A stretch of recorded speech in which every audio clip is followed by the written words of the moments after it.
برنامجنا خطير مثير شهير بهير.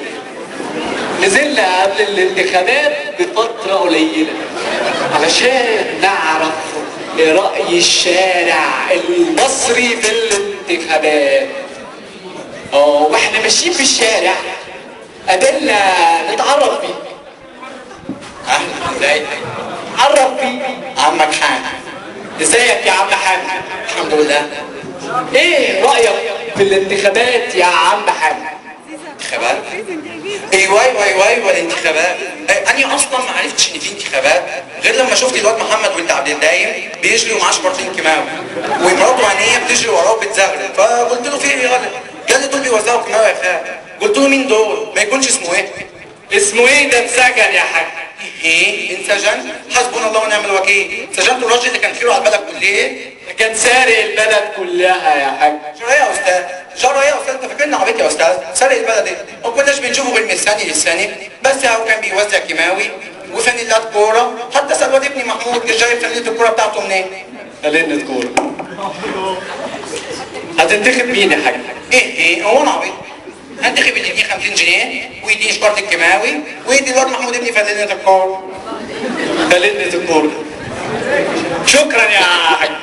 تشرب شاي طيب؟ شكرا. تعالى نص باص. شكرا.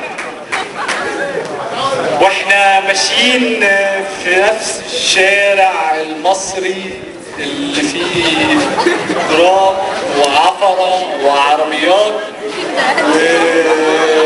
واحنا ماشيين في الشارع قابلنا نتعرف بيه. صابر يا بيه، والله صابر.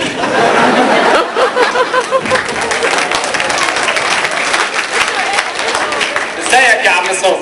شكلك تعبان قوي، لسه جاي من الشغل وهلكان. والله يا بيه مطبق بقالي ورديتين، بس يلا كل يوم عشان خاطر العيال. ايه رأيك في الانتخابات يا عم صابر؟ جت في وقتها والله يا بيه. انت عارف بقى دخلت مدارس وبتاع، وهو قرشين من هنا على قرشين من هنا، والحمد لله بتقدر الحمد لله. افهم من كده انك هتبيع صوتك يا عم صابر. يا بيه صلى على النبي ولا عليه الصلاه والسلام. ابيع صوت ايه؟ انا اليومين قبل كده كنت بطلع اخد من واحد شويه كلام والتاني يديني شويه فتافيت، لكن الحمد لله دلوقتي بسم الله ما شاء الله كتروا وهو قرشين من هنا على قرشين من هنا، والحياه بقى تبقى فل. يا بيه احنا كنا بنطلع 8 الصبح 8 الصبح، الناس اللي حسبي الله ونعم الوكيل يديني نص 50 جنيه وورقه متعلم فيها اسم ويقول لي ادخل جوه حط دي وهات اللي انت هتاخدها من جوه اللجنه. ادخل جوه احطها عشان اخد ال 50 جنيه يا بيه. حسبي الله ونعم الوكيل، كانوا ولاد ابلسه، ولاد ابلسه والله. انت بتتكلم جد يا عم صابر؟ يا بيه والله العظيم ايوه، بس بيني وبينك والله العظيم انا ما كنتش بناول اللبان، انا كنت ادخل ورا الستاره واروح جاي معلم على كمان اسمين غيره، وبكده ابقى بطلت صوت. المهندس بتاع الشغل ولا اللي كده يا بيه وقت تفهموا ان العالم على المدارس ولا كليه ولا الناس اللي قاعده اتعلمت اساسا. والله العظيم التعليم كله في التراب. شكرا يا عم صابر. وفي نفس الشارع المصري اللي فيه ناس بتلعب سياسة. هاني يا ابو الحق. ازيك يا هاني؟ اهلا وسهلا. ايه رأيك في الانتخابات يا هاني؟ بص حضرتك دلوقتي البلد سايبه وعايزه اللي يمسكها يعني، انما بيجي شويه عيال مالهمش لازمه، عيال مربيه كده واحد وحبيبته ينزلوا التحرير يقول لك من حقنا ان احنا نبقى حاطين دمنا.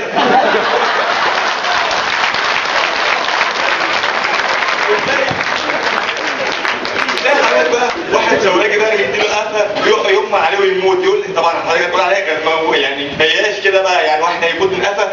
طبعا اقول لك بقى اصل البنت حضرتك لما سم في المانجا اصل اكتشفت ان هو كان عنده صور ليها موال يا باشا. فيعني حتى اصل ممكن اسالك سؤال؟ لا اسمح. لا اسمح. انا الذي اسال. انا لست مذيعا عاديا، انا محاور. تجي لي كده اجلك، تجي لي كده اجلك. طيب بص بقى في الاخر حضرتك بقى تخيل بقى شويه العيال الطراطير دول هم اللي حبسوا الراجل اللي بياكلنا ويشربنا بقاله 30 سنه ومحافظ علينا بجد عليه عوض ومين العوض يعني خلاص. افهم من كده انك هتشارك في الانتخابات؟ ايوه طبعا هشارك وهنتخب هلو النجمه، اقصد هلو الجمل لان ده شعاري. احنا اسفين يا ريس. شكرا يا عيني. في نفس الشارع المصري في ناس عجيبة. قابلنا نتعرف بيه. ازيك يا خالد؟ ايه رأيك في الانتخابات يا خالد؟ والله قبل ما اقول رايي في الانتخابات انا احب اوجه تحيه لشهدائنا في يناير وفي نوفمبر كمان. بالنسبه للانتخابات البلد دلوقتي بتمر بمرحله دراسيه ضخمه في حياتها. يعني لازم كلنا نتكاتف عشان ننهض بالبلد دي. اهم الخطوات اللي احنا لازم ناخد بالنا منها انتخابات مجلس الشعب. يعني على اساسها هيتحدد الدستور وهيتحدد حاجات كتير. يعني لازم نكون حريصين اول في اختياراتنا للناس اللي هتمثلنا في البرلمان. طيب انت شايف مرشحين على الساحة، ايه رأيك فيهم؟ والله هو دلوقتي في نوعين من المرشحين، مرشح كل اعتماده على الفلوس. تمام؟ ده يا اما يشتري الاصوات بطريقه مباشره يا اما يعمل معرض للسلع، تمام، ويحط عليها اسمه او شعار حزبه، او يا اما اتوبيسات للطلب، تمام، زي احمد عز. تمام. واما النوع الثاني اللي هو عنده فكر وعنده رؤيه سياسيه واضحه ويقدر يقرا الموازنه، ويقدر يحاسب الوزراء لو اخطأ. هو ده اللي مصر محتاجاه دلوقتي في الفتره دي. شكرا يا خالد. نفس الشارع المصري اللي فيه ناس يا ريتني كنت قابلتهم الاول، نفس الشارع اللي فيه حاجات عجيبه مريبه غريبه. دي ايه؟ الزور. لا يعني في هتزور يعني هتزور. طب ايه رايك في الانتخابات؟ الانتخابات دي بتفكرني بمثل. طبعا يا باشا فكرني بمثل ضربنا على قفايا وفي الاخر مين اللي ضربه؟ المثل اللي ضربنا على قفايا اهو، يعني ابو القفا ده اللي ايش؟ ده اللي ضربنا على قفايا. زيها زي الناس اللي بتدور في الانتخابات دول، ناس مش فاهمين اي حاجه، ناس بساطين بيقل عنك يا باشا، زينا. طب ايه رايك في الانتخابات؟ مفيش حشيش.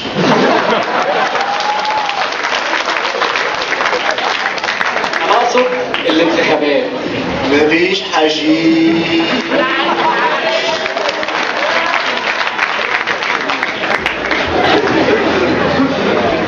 طيب ايه علاقته بالانتخابات؟ حتى انت كمان مش عارف؟ لا يا عم. لا خد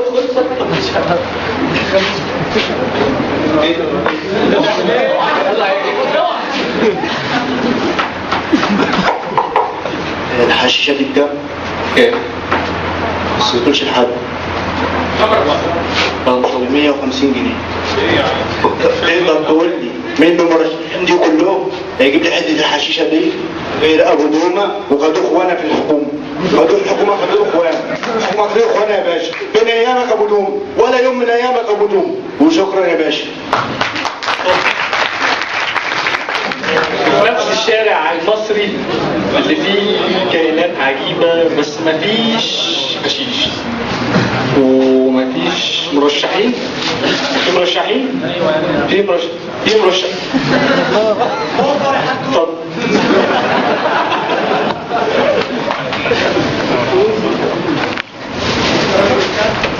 إخواني وأخواتي، أود أن أشرح لكم برنامج انتخابي وهو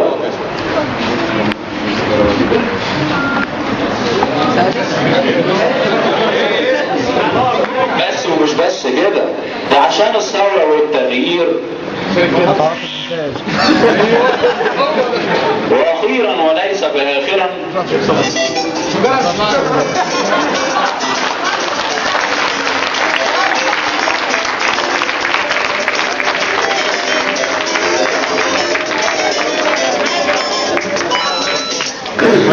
إخواني، اعلموا جميعا أن صوتكم هو صوتي وصوتي هو صوتكم.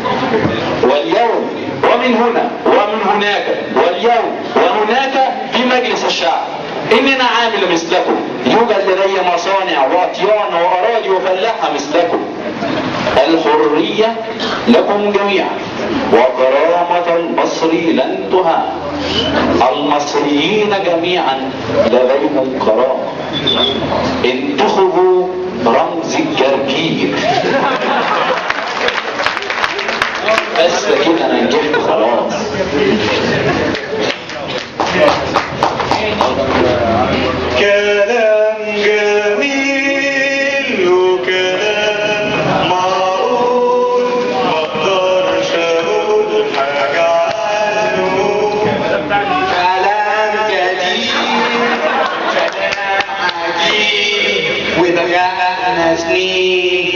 اسمع مني كلام كبير وكلام خفيف. بدأ بنتي